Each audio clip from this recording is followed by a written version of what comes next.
Hey there! So today we have another review. This is another beer courtesy of Elliot. Thank you so much. And this is another beer from Sapwood Cellars. This is Amethyst Throne. This is a sour red ale aged in port barrels with blackberries, 9.3%. So again, Sapwood Cellars is really exciting. Michael Tosmeyer is literally the author of sour beer.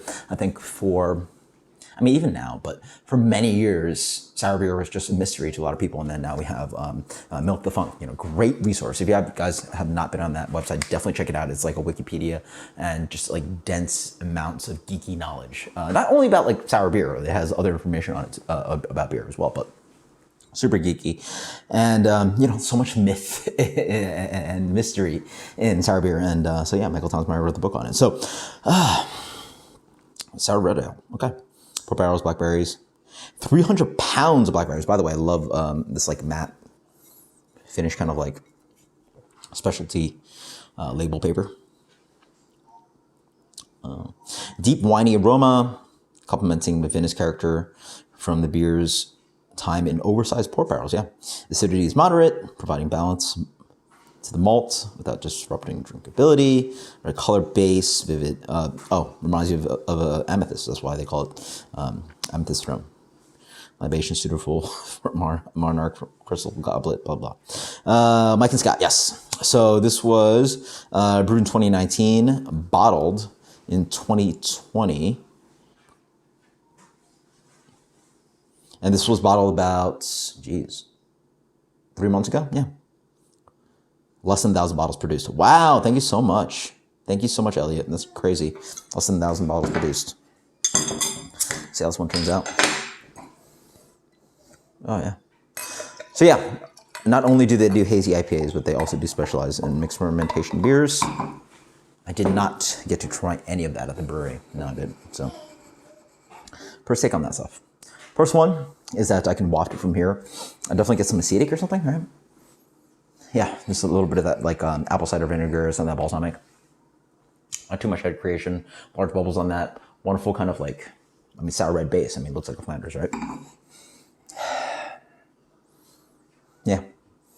So on the pass by, I get a little bit of red wine character and that vinous. I also get some cheesy character as well. I kind of like, really nice and complex, funky. I'm really leaning on that like Parmesan and blue cheese kind of like funky note to it.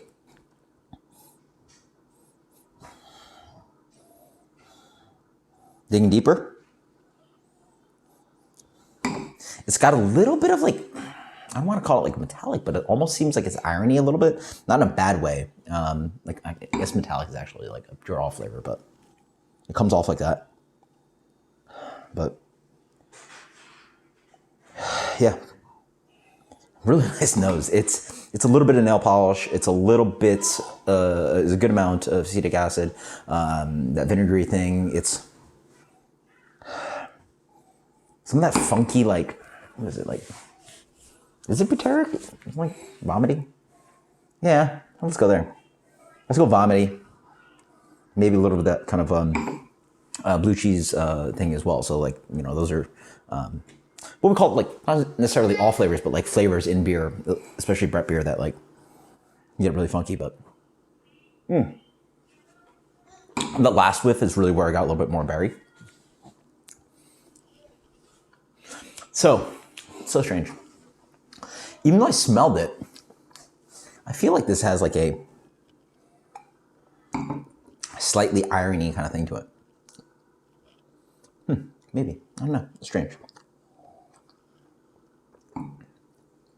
But really, that's so strange. Why do I taste that? Is the port? The port oxidation should offer like these kind of like really deep dark fruit notes and like I can see some of that. There's this complexity that's driving in there. It's almost like slightly alcoholic, but like deep and rich and almost like, because what you're doing is watering down like a fortified wine, which is like port is aged, oxidized, fortified wine, or is it fortified? Yeah, right. Anyway, spirit specialists or my specialist can correct me on that one. But it is it takes this like big bass heavy kind of note of the from what I see is the port barrel, and then offering this like Flanders red ale, whatever sour base to it. So it's got this like really nice kind of dryness from the Brett with that heavy bass tone of the Venice. It's a really grapey tone to it. And then I guess the Blackberries are offering this really nice kind of like fruity structure to it. So you're going like now towards like a little bit towards like Pinot Noir.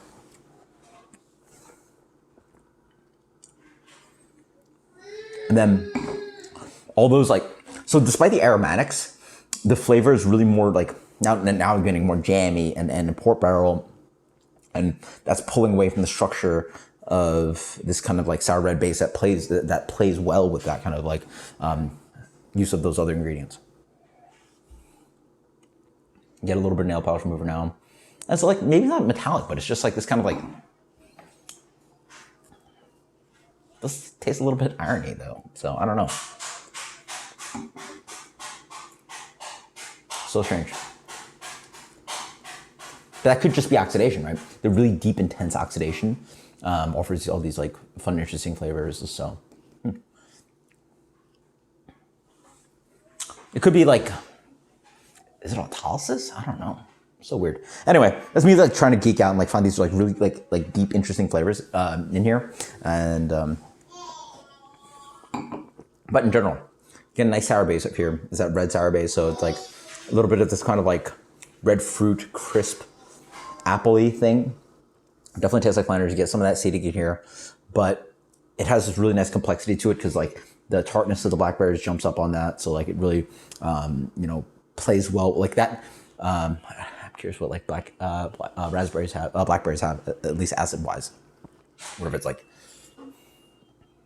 malic, citric, whatever. Anyway, that acid plays well with the acetic acid that's being produced from whatever yeast strain they're using or the perception of this kind of vinegary tone. All right. Water sac is being used, or PDO is being used.